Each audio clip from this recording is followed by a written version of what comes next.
बच्चों, आज हम पढ़ेंगे पाठ 4 सच्ची लगन।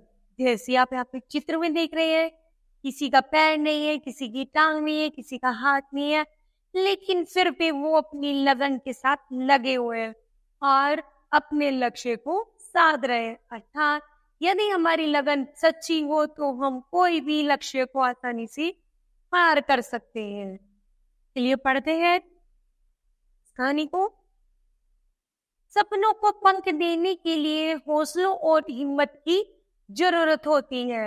अगर मंजिल को पाना है तो हमारे हौसले बुलंद होने चाहिए। ऐसे ही सपनों की उड़ान भरने वाली और अनेक बाधाओं को पार करती दिव्यांग वाला इरा सिंघल है। ये कौन है? इरा सिंघल है।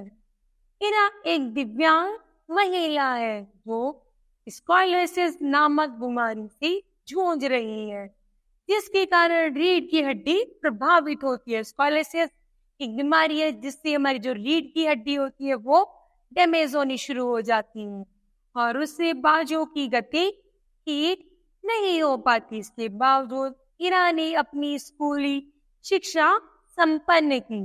इसके बाद नेताजी सुभाष प्रौद्योगिकी संस्थान से इन्होंने कंप्यूटर इंजीनियर की डिग्री प्राप्त की और फैकल्टी चंद्र मैनेजमेंट स्टडीज दिल्ली विश्वविद्यालय से एमबीए किया। 2010 में भारतीय राजस्व सेवा IRS की परीक्षा में सफल होने के पश्चात भी अधिकारियों ने इनकी किसी वस्तु को ढकेलने, खींचने या उठाने में अक्षम होने का हवाला देकर पद देने से इनकार कर दिया। उन्होंने कहा कि वे कुछ कर नहीं सकती, कुछ धकेल नहीं सकती, इन्होंने इसलिए इनके पद को नहीं दिया।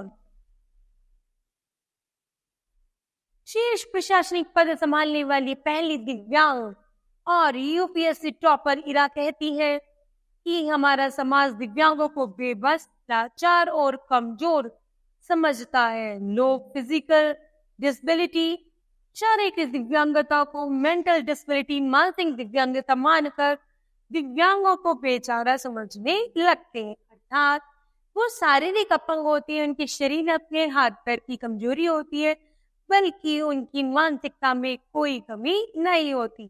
लेकिन हमारी सोच क्या है, यदि कोई किसी के हाथ या पैर नहीं है तो उसे मानसिक दिव्यांग भी मान लेते हैं, जो बिल्कुल गलत है। शारीरिक दिव्यांगता के कारण समाज में हे दृष्टि से देखता है, हर जगह अपमानित होना पड़ता है। अगर लड़की दिव्यांग हो तो फिर उसे किस दौर से गुजरना पड़ता है, यह मेरे लिए कहना मुश्किल है। जब यूपीएससी टॉप करने के बाद उन्हें पद के लिए अक्षम बताया गया तो उन्होंने हिम्मत नहीं हारी, कानून का सहारा लिया। उन्होंने केंद्रीय प्रशासनिक न्यायाधिकरण के समक्ष अपना मामला रखा, जिसके परिणाम स्वरूप 4 साल बाद इरा को इंसाफ मिला और फैसला उनके पक्ष में आया। उन्होंने 1 वर्ष तक स्पेनिश भाषा पढ़ाई। उन्हें कैडबरी डेयर मिल्क कंपनी में एक प्रबंधक पद पर नियुक्ति मिली। इसके अलावा इरा कोका कोला कंपनी में विपणन प्रशिक्षणार्थी के रूप में काम कर चुकी है। वर्तमान समय में इरा भारतीय राजस्व सेवा की उत्पादन एवं सीमा शुल्क विभाग में सहायक आयुक्त का पद संभाल रही है। इरा सिंघल की प्रतिभा का अंदाजा इसी बात से लगाया जा सकता है कि उन्होंने 2010, 2011 और 2013 तीनों साल यूपीएससी की परीक्षा पास की थी, जिसमें इन्हें IRS का पद प्राप्त हुआ। लेकिन इरा ने अपनी कामयाबी का सफर IRS के पद पर रुकने नहीं दिया। उन्होंने साल 2014 की सिविल सेवा परीक्षा में टॉप किया और देश की पहली दिव्यांग महिला टॉपर बनी। उनकी यह कहानी हर किसी के लिए प्रेरणादायक है। इरा को दिव्यांगता विभाग, सामाजिक न्याय और अधिकारिता मंत्रालय, महिला और बाल विकास मंत्रालय और आयोग का ब्रांड एम्बेसडर भी बनाया गया। फिर अपने इंटरव्यू में बताते हैं कि जब वे आईएएस बनने की बात अपने दोस्तों से करते थे, तब सभी उनकी दिव्यांगता का मजाक उड़ाते थे। उनके दोस्तों का कहना था कि जो खुद अच्छी तरह से चल नहीं पाती, वह आईएएस कैसे बनेगी। लेकिन ईरा ने कभी भी इन बातों को दिल से नहीं लगाया। महाभारत के अर्जुन की तरह सिर्फ अपने लक्ष्य पर अड़िग रही। उनकी काबिलियत के लिए उन्हें अलग अलग मंचों पर सम्मानित भी किया जा चुका है। उन्हें इंडिया टुडे की वर्ष 2015 की महिला आईएएस प्रशिक्षण में शीर्ष पर रहने के लिए राष्ट्रपति गोल्ड मेडल दिया गया। ईरा कहती है कि सपने हर किसी को देखने चाहिए, लेकिन अपने खुद के संजोए हुए, किसी और से उधार लिए या कॉपी किए हुए नहीं, क्योंकि आप केवल अपने सपनों को पाने के लिए वह मेहनत कर सकती हो जो शिखर तक ले जाए। इसके साथ ही ईरा ने उन लोगों को भी संदेश दिया जिनकी यूपीएससी में चयन नहीं होता, उनके लिए दुनिया खत्म नहीं हो जाती।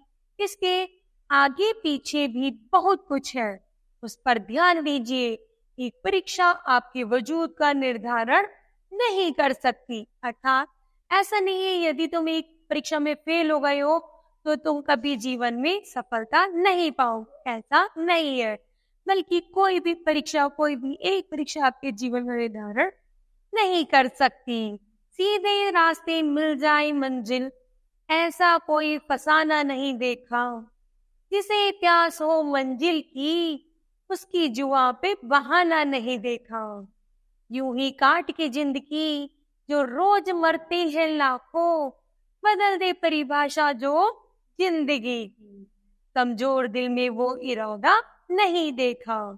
तो बताओ बच्चों, आज हमने इस पाठ से क्या सीखा? हमने सीखा हमें हर किसी के साथ समानता का व्यवहार करना चाहिए। किसी को घृणा या तरस की दृष्टि से नहीं देखना चाहिए कि वो तो ऐसा है, ऐसा हमें कोई भावना नहीं रखनी चाहिए, अर्थात सभी समान है। धन्यवाद।